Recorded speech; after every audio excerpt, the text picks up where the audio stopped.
Barberton residents say crime is driving their town backwards. Residents of Barberton in Mpumalanga say they have had enough. They claim crime has reached alarming levels and accuse some police officers and municipal officials of failing to protect the community. Some residents allege that corrupt officials are working with criminals, making it difficult for law enforcement to stop violent crime and illegal activities. These are allegations that have fueled growing frustration among community members who say they no longer feel safe in their own town. Many believe the worsening security situation is also damaging the local economy. They say businesses are reluctant to invest in Barberton, while some existing investors have already moved elsewhere because of ongoing criminal activity. We are putting the blame on illegal foreigners because most of our cases here in Barberton, we have experienced that they happen in the hands of illegal foreigners. So that's why we are putting the blame on them. So it's not only them, but also Home Affairs and the SAPS. We are also blaming them into this because they must make sure that these people are registered and these people are known to the community. So now, because everyone can walk in and do whatever they like, that's why we have a lot of crime happening, especially in Barberton. This is a mining town. So because we are a mining town, it takes us to a much bigger problem with these illegal foreigners, because we know very well that illegal mining is happening each and every corner of South Africa. So we are also experiencing the same here in Barberton, and it's painful because these guys are doing this illegal mining, then after that they want to come to the location and do illegal stuff also in the location. So we can't afford to have that. The SAPS must take part in this thing. Even the Home Affairs must take part in this thing and make sure that the community is safe. The community is now calling for urgent intervention from national and provincial authorities. They want thorough investigations into the allegations, stronger policing, and decisive action against anyone found to be collaborating with criminals. As pressure mounts, residents say they will continue demanding accountability until Barberton becomes a safe place to live, work, and invest once again. What do you think should be done to tackle crime in Barberton? Share your thoughts in the comments below, and don't forget to like, subscribe, and turn on notifications for more breaking news updates. Thank you very much, Program Director. Allow me to convey my greetings to the leadership of Botswana National Front and express my greatest appreciation and humility for the invite bestowed to me and the organization I lead, the Economic Freedom Fighters. I extend my greetings and to my brother leader, President Duma Boko, who today leads Botswana after fighting for the soul of this country as a young man I've known for many years. Comrade President, the ties that bind our two great nations runs deeply, and they are made more meaningfully by the fact that political power in a nation rich with heritage, minerals, pride, and resistance to colonial conquest. I stood at your inauguration proud not only of you, Comrade President, but proud of what you represent. And what you represent is a future for Africa away from dependency on former liberation movements, and future that puts the people first and capital second. I therefore welcome the opportunity to add my contribution into a legacy of resistance, and I reaffirm that indeed, Kopano Kimat, when you got inaugurated, it reminded me of the days we used to meet in South Africa, planning on how you can take over this government. You have not started now to fight against the past regime. You have been at the forefront, and together with your collective, I remember very well my comrade Arafat, who was with you through and through as we're trying to make sure that we do away with an oppressive regime. Comrade President, the leadership of the Botswana National Front and all delegates present in the revolution who subscribe particularly to the teachings of Lenin, we know that there can be no successful revolution, strong and resilient organization, political power. And once the movement which won political power is infiltrated, weakened and captured, the gains of freedom begins to be reversed. Revolution, Comrade President, will mean a complete overhaul of the system. It can be that when you took over power, those who oppressed us before lost nothing, and those who were oppressed gained nothing. Once it happens like that, there was never a revolution. Comrade President, this region of ours, SADC, depends on your leadership, depends on your militancy and radicalism to ensure that we transform the resources to benefit the majority of our people. We want the diamond to be owned by the people of Botswana, not as shareholders alone, but also as managers. We must manage our own economy. We must not just be shareholders.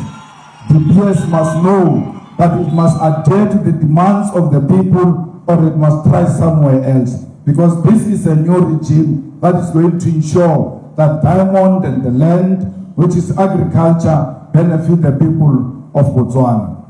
These people have waited for too long, where the government benefited the few families in Botswana. We want a government that will benefit all. Comrade President, material times, they must align and confront the past. We refuse to align with those who align with our oppressor. We will never align with the Democratic Alliance. We will never align with Freedom Front that killed our people. And therefore, any alliance with the two is a sold-out position that seeks to undermine the progressive agenda that our people were killed for, that our people were exiled for, that our people stayed in Botswana fighting for that particular democracy. I would rather be on the streets of South Africa than to dine with the enemy. I will never dine with the enemy. I would rather die poor than to dine with the enemy. I will never dine with the enemy. I will always ensure that the views of our people are aligned. Comrade President, America will never be our friend.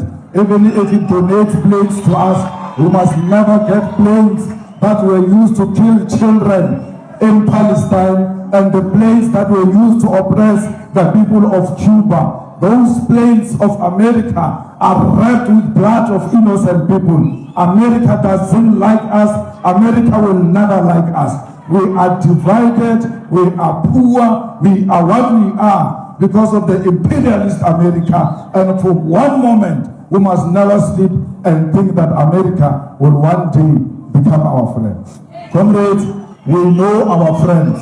Our friend is China. Our friend is Russia. Our friend is Iran. Our friend is Cuba. Our friend is those mothers and children who are being butchered in Palestine. You cannot say you are enjoying freedom here in Botswana when the people of Palestine do not enjoy freedom. When your fellow president of Venezuela, Nicolas Maduro, and his wife are still illegally detained in America because America wants the oil of Venezuela. Today, for more than 60 years, the people of Cuba have been starved by an embargo imposed on them by America. Not because they killed anyone, but because they subscribe to ideas that America doesn't like. And therefore, if we have a choice to choose between Cuba and America, we'll always choose of thugs who think they can run our country and make Africa divided. We do not subscribe to xenophobia. We will never hate Botswana because we are married to each other. Even if we are not together, when you hate Botswana, that is because you are hating yourself. Everyone who has engaged in xenophobic attacks in South Africa suffers from self-hate. Do not generalize all of us.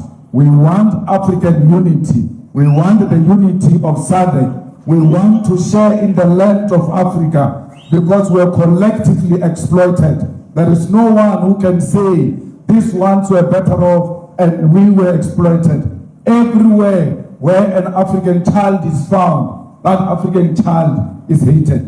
Black people are hated everywhere. We cannot afford to hate them here in Africa.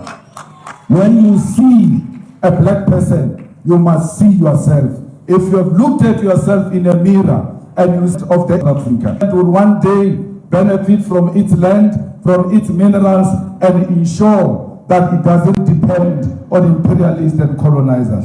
President, you are our future. Lead us.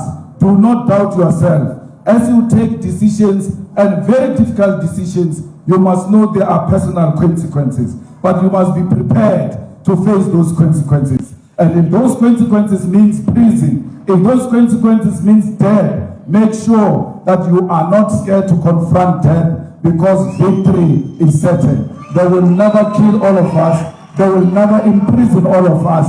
They will never imprison our ideas. Your ideas are out there. Africa is celebrating your achievement and BNF achievement. You did something very historic, and I can tell you, we celebrate you and we admire you, and we learn from you, and we'll one day have a progressive government in South Africa, the same way you have a progressive government here in Botswana.